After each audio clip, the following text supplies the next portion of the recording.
Hello again, everyone, and welcome to our online combined faith formation classes, the Agape class and the Young Men's Bible class, two of our larger Sunday school classes here at First Presbyterian Church, located on North Elm Street at Fisher Park, just north of downtown Greensboro. I'm Lane Ridenhour, and I lead the hymn singing for the Young Men's Bible class.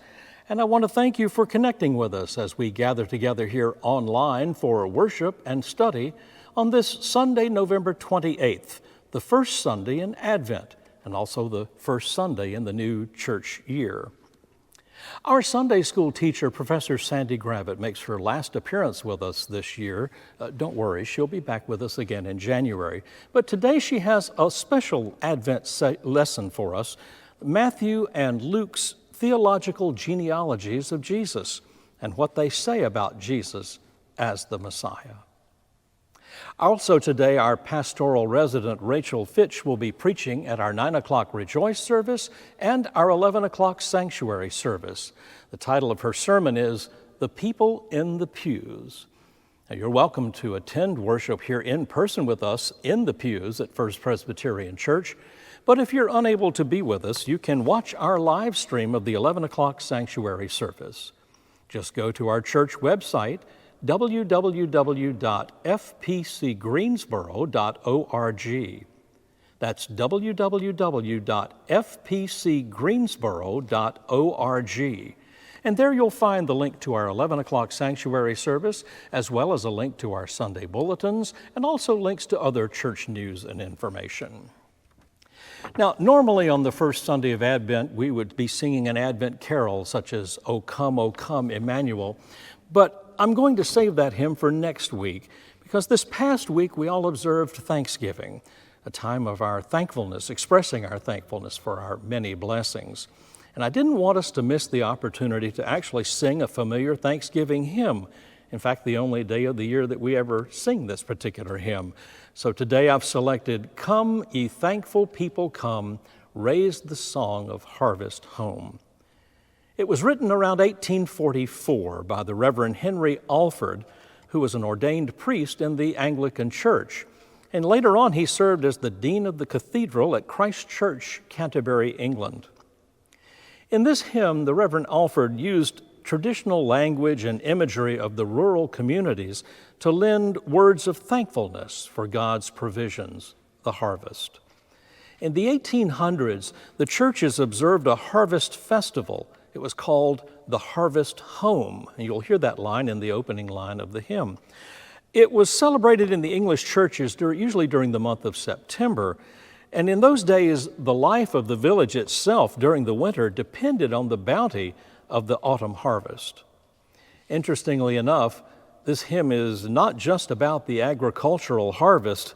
The last verses concludes with a prayer that the final harvest, that is the second coming of Jesus, would happen soon. As always, I'll put the words up on the screen for you and invite you to sing along with me on this familiar Thanksgiving hymn. Come, ye thankful people, come, raise the song of harvest home.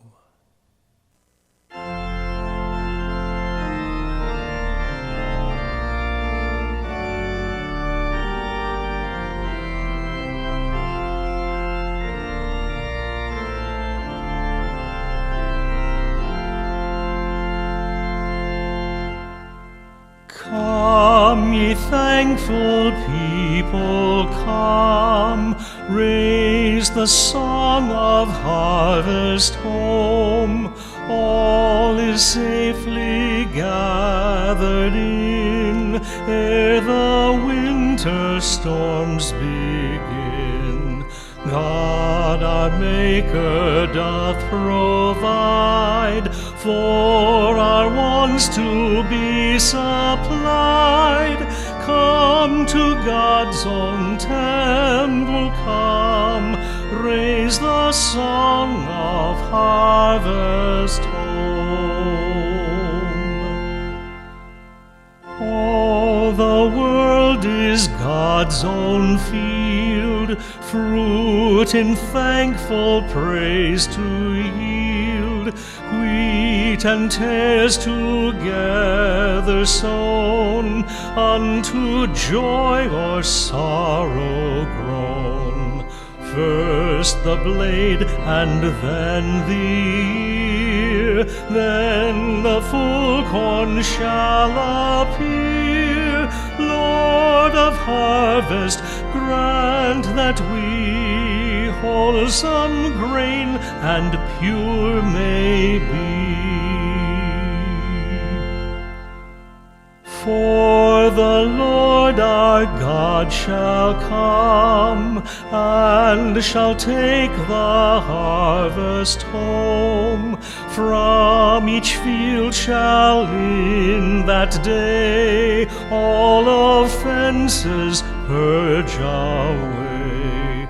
Give the angels charge at last, in the fire the tares to cast, but the fruitful ears to store in God's garner evermore. Even so, Lord, quickly come to thy final harvest home. Gather thou thy people in, free from sorrow, free from sin. There forever purified, in thy presence to abide. Come with all thine angels, come, raise the glorious harvest home.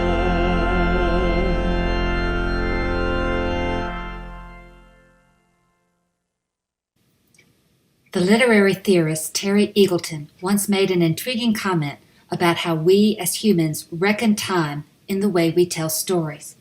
He said, "Wherever you make a start, you may be sure that an enormous amount will have happened already." The Gospels are a prime illustration of this idea. Nowhere do we understand this fact more than in the 2 genealogies of Jesus that appear in the New Testament. To understand what I mean, I plan to start this lesson for the first Sunday in the Advent season, the day that marks the idea of hope, with a little background about the birth stories we see in the New Testament. I will then talk about how the writer of Matthew and the writer of Luke present genealogies of Jesus, including thinking through why such texts appear and what we learn from them. Let's dive in.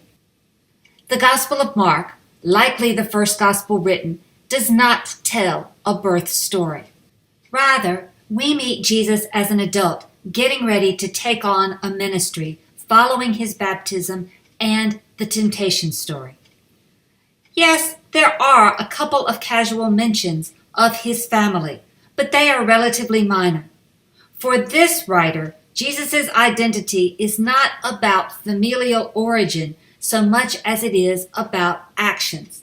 He is declared Son of God at his baptism, in his work, in front of the disciples, and on the cross. The writer of Mark thinks that this is all we need to know. Likewise, the Gospel of John, the last gospel written, also doesn't get caught up in the idea of Jesus' birth. Instead, it ruminates about the pre-existent cosmic Christ of God who comes to earth to do what God directs. Of course, Jesus has a human family, but that is really not the story John is telling.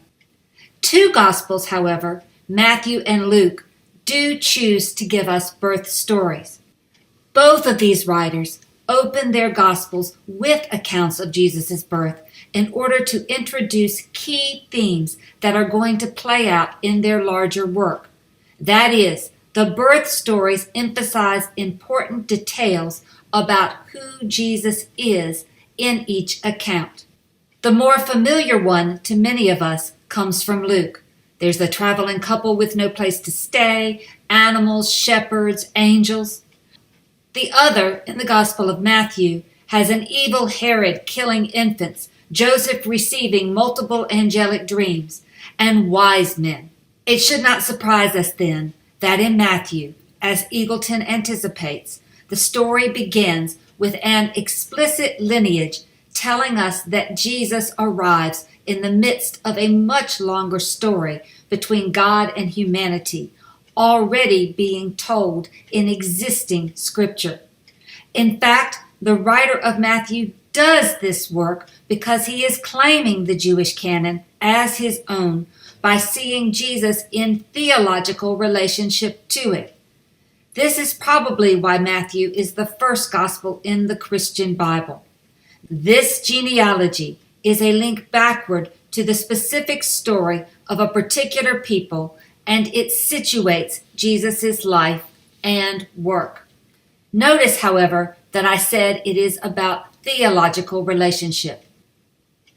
No matter how the word genealogy might read to us, certainly Matthew 1:1 wants to imply family source or origin.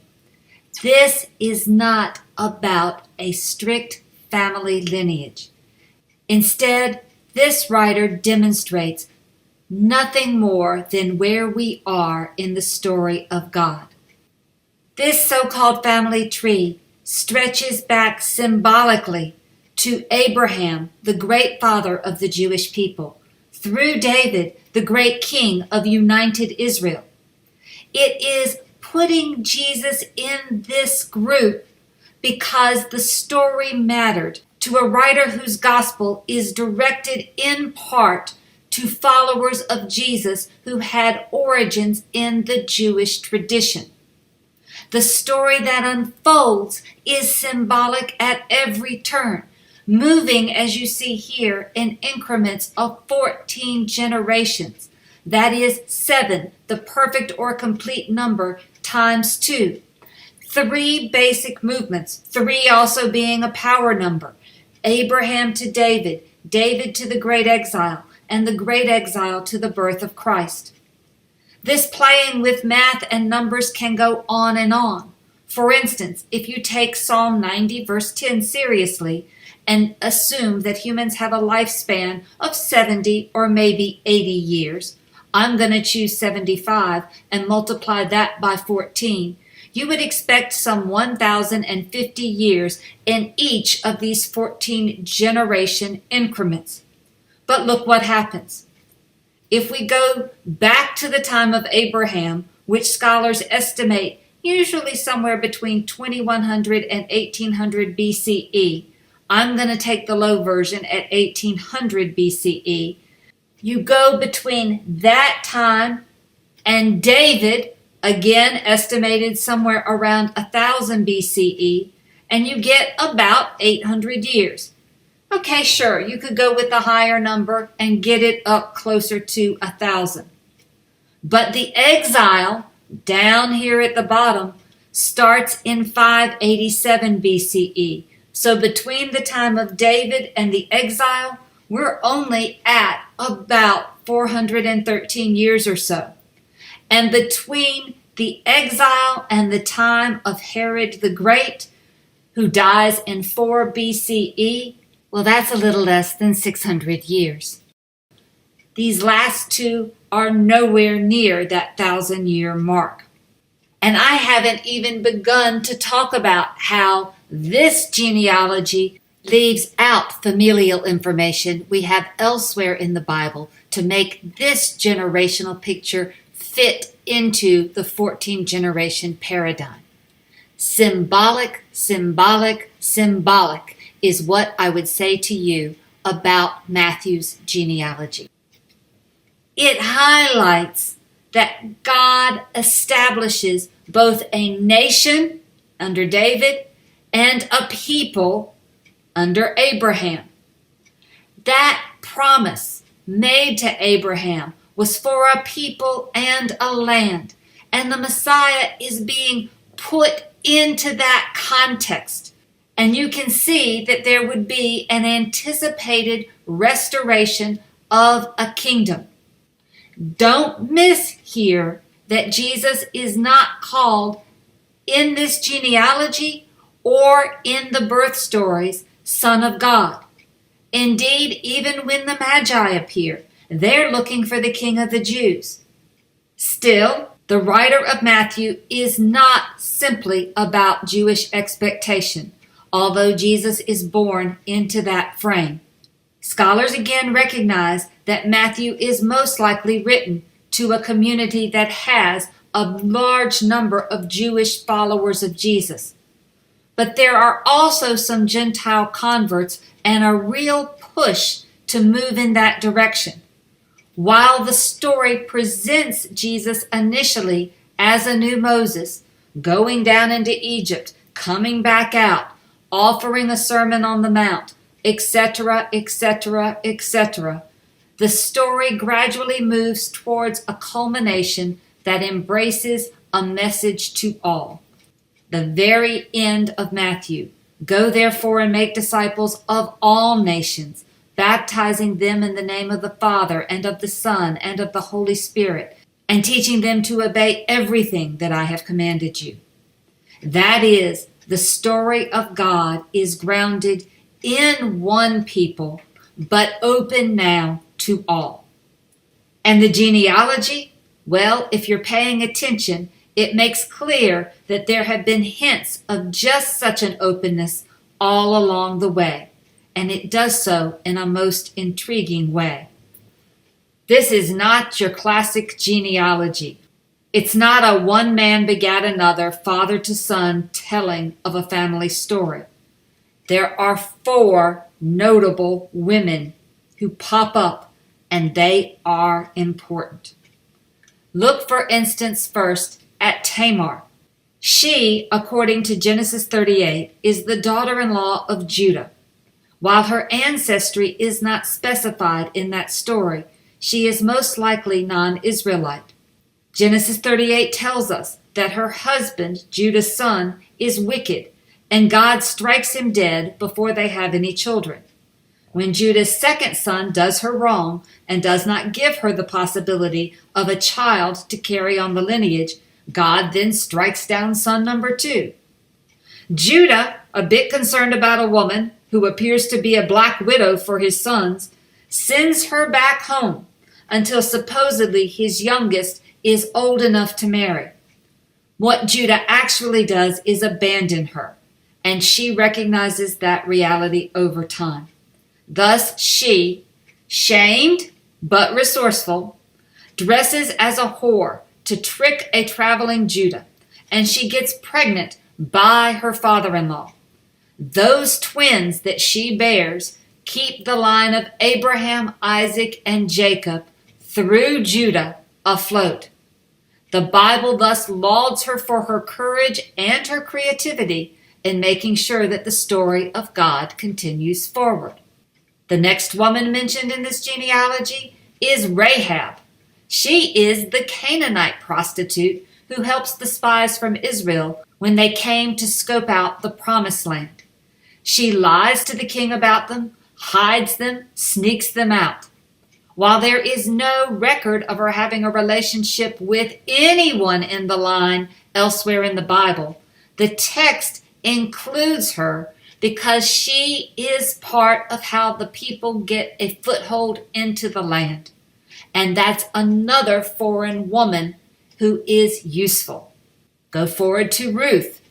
You know her story, but you might forget that she is a woman who is continually called the Moabite in the book named for her. The writer of that tale never lets us forget that she is the foreign wife of one of Elimelech and Naomi's sons, who after the death of the men chooses to stay with Naomi, goes to a strange land, and worships a different God, the God of Israel. And to survive, she not only gleans in the field, exposing herself to danger, but she also seduces Naomi's next of kin Boaz on the threshing floor. He in turn marries her, and she becomes, according to this genealogy and one in the book of Ruth itself, the great-grandmother to King David. And then there is the wife of Uriah, more commonly known to us as Bathsheba, probably a Hittite like her husband. She, of course, is the woman chosen by David for an adulterous liaison that results in her pregnancy.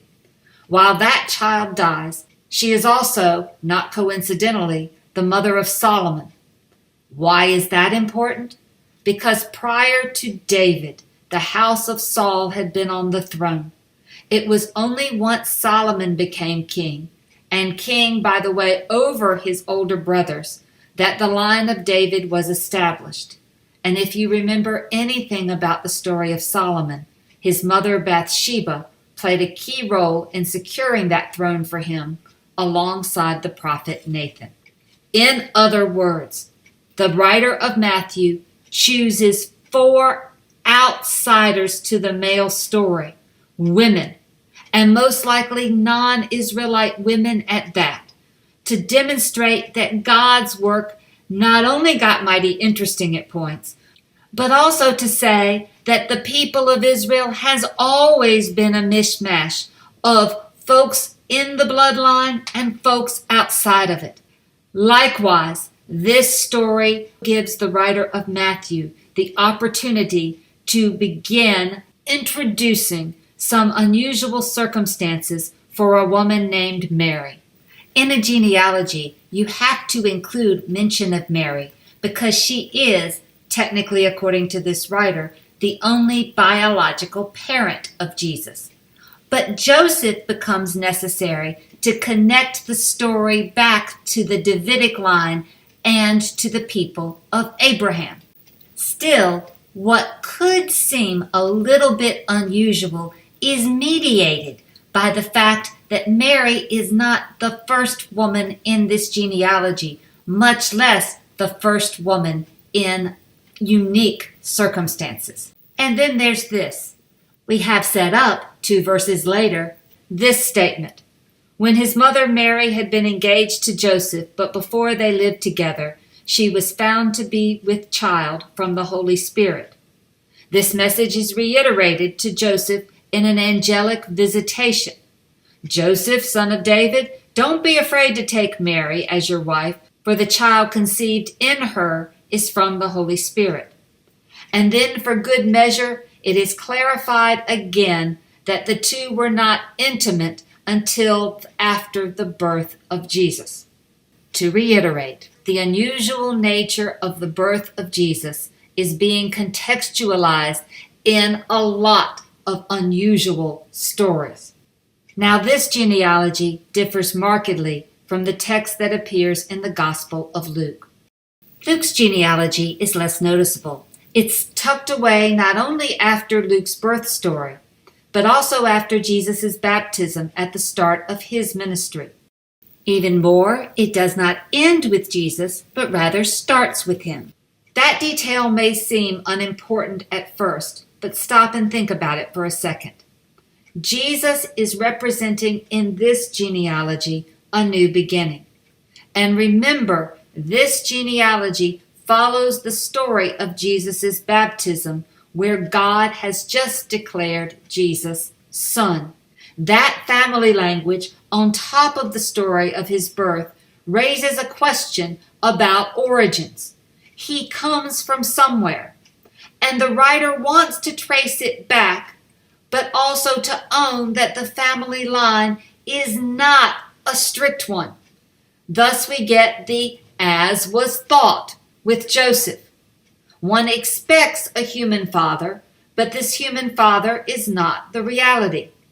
Who the source of it all really is, from Luke's perspective, comes at the end. This genealogy doesn't go back to Abraham, doesn't highlight the Jewish history, although some of it's there. It goes back to Adam and to God. Thus, for the writer of Luke, there is a deeper, larger story at play here. This is a universal tale begun at the creation of humanity itself. And that's an emphasis for a largely Gentile readership that Luke was addressing. God, in this version, has been writing a story with humanity from the first moment of creation.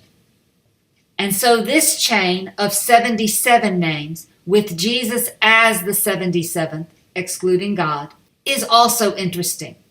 They are not the same names as in Matthew. You can check out, quite simply, the differences in the father of Joseph if you want to start with comparisons, or the omission of Solomon. But why 77?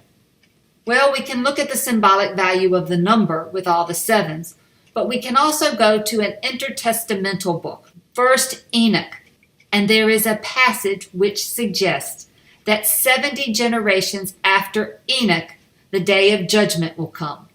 Thus, Enoch on this list is number 7, and Jesus is 77. Here we are at the culmination of part of God's tale. That takes me back to Eagleton, and I want to give you the fuller version of the quote I gave you part of earlier. He says, "Ends and origins are not inherent in the world. It is you, not the world, who calls the shots in this respect. Wherever you make a start, however, you may be sure that an enormous amount will have happened already, and whenever you call a halt, a great deal will carry on regardless."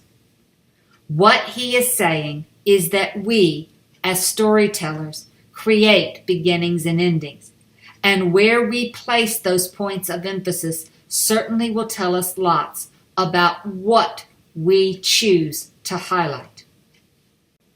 In this regard, genealogies are great because they can sum up thousands of years of story in a very short period of time, and do so in a way that encapsulates what's important to each writer, as we have seen the writer of Matthew did, as well as the writer of Luke. The writers also knew, however, that the story didn't close with the death and resurrection of Jesus.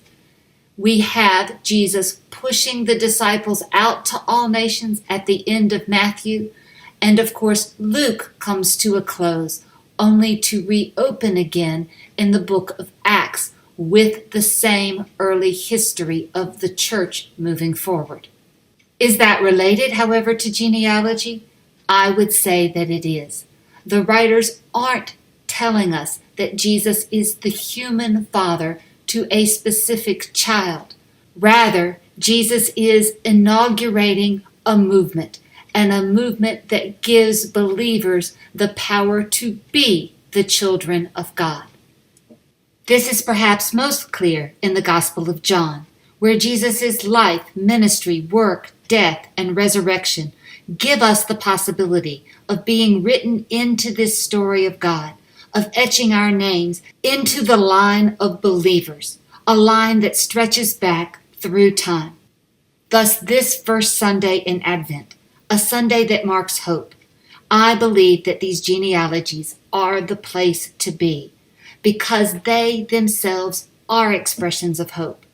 We confess in them our belief that in the coming of Christ, God is always telling a story of what is unfolding in this world, a story we might not always be able to perceive, but one where God is staking a claim, making a stand, pushing an agenda that is about light and life rather than darkness and death. It is a story that plays out in the lives of those we might see as extraordinary, the Davids and the Abrahams of this world, but also about those more ordinary moments, the family dramas, the people who had to struggle to find a place to live, those who worked to build a lasting community. It reminds me of a passage from the writer Barbara Kingsolver in her novel Animal Dreams. You may have seen it because it gets a lot of internet play. She says, "The very least you can do in your life is figure out what you hope for. And the most you can do is live inside that hope. Not admire it from a distance, but live right in it, under its roof."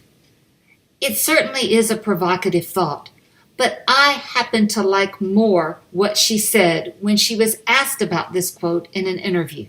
Here's how she unpacked the idea. Hope, she tells us, is a mode of survival. I think hope is a mode of resistance. Hope is how parents get through the most difficult parts of their kids' teenage years. Hope is how a cancer patient endures painful treatments. Hope is how people on a picket line keep showing up. If you look at hope that way, it's not a state of mind, but something we actually do with our hearts and our hands to navigate ourselves through difficult passages. In this regard, genealogies are stories of hope. They remind us of all of the ways that people across generations have been pushing forward the story of God, no matter what was going on. It could be childlessness. It could be famine. It could be immigration struggles. It could be war. It could be an untimely death. No matter what, they kept moving. And so here we are in another year, in a world that continues to be shaken in ways that have shaken us, looking for the arrival of God in our midst. Maybe these genealogies are about reminding us that God is always seeking to be made manifest, that God is always ready to be present among us. And the fact that we continue to carry on as part of communities that are dedicated to life and light is indeed a sign that we are committed to the hope of realizing that kingdom here and now. We are not admiring hope from a distance, but we are living right in it, under its roof. Thank you for all the time you've spent with me in 2021. I wish to each of you a blessed holiday season and a happy new year. I look forward to seeing you again in January 2022.